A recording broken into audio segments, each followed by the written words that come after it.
We begin our analysis with gold price data from 1833. We regard as Wave 1 the gold price peak at $179.80 in April 1974, and the subsequent down-up-down wave to $100 in 1976 as Wave 2. The parabolic rally to $873 in 1980 was Wave 3. Or at least it looked like a Wave 3. We're going to show you something about the correction that followed it that changed our opinion. One might assume that this sequence of 3 waves down is an initial ABC correction. However, this is not possible. The internal wave structure proves it. The circled end of this wave is a triangle. We can prove that it is a triangle by drawing trend lines, taking a thrust measurement, and seeing how it results in a post-triangle thrust.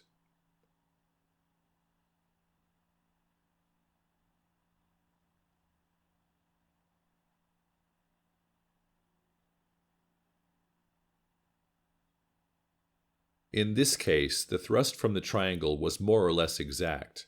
The triangle created the next upward wave. Conclusion 1. The first wave down cannot be A. Reason: A waves never end as triangles. Conclusion 2. This can only be a triangle B wave down, followed by the C wave up that it produced. Question: so where was A then? To answer that question, we'll first point out that we believe Wave 3 actually ended here in 1979 at $444.50. At $444.50, this wave peaked at just about 1.618 the length of Wave 1, the textbook Fibonacci level for a typical third wave. We believe that Wave 4 in gold began as a running flat, meaning that after a very brief Wave A down, when Wave B up began, the market took it to mean that gold was rallying again and exuberantly pushed the price past the established peak and up to a level that was irrational, given that it was in the midst of a correction after all. Wave B developed as a complex doubled attempt at new extremes before languishing in Wave C for the next 20 years.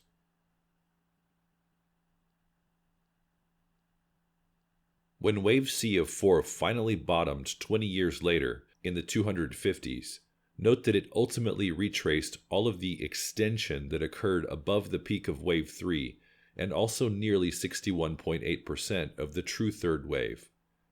In contrast, normally, a Wave 4 retraces only about 38.2% of Wave 3. The lofty heights it fell from in this case added a good deal of force to the final impact.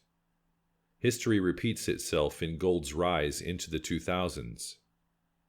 The gold price fell sharply and consolidated in Wave 4 for over 20 years before settling near $254 in early 2001.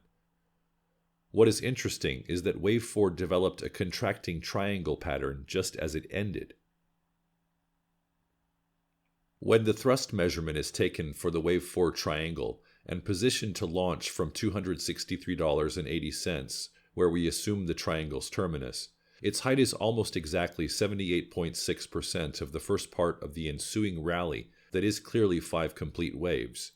78.6% of the actual total height of the rally is typically what a triangle thrust measurement foretells, if not 100%.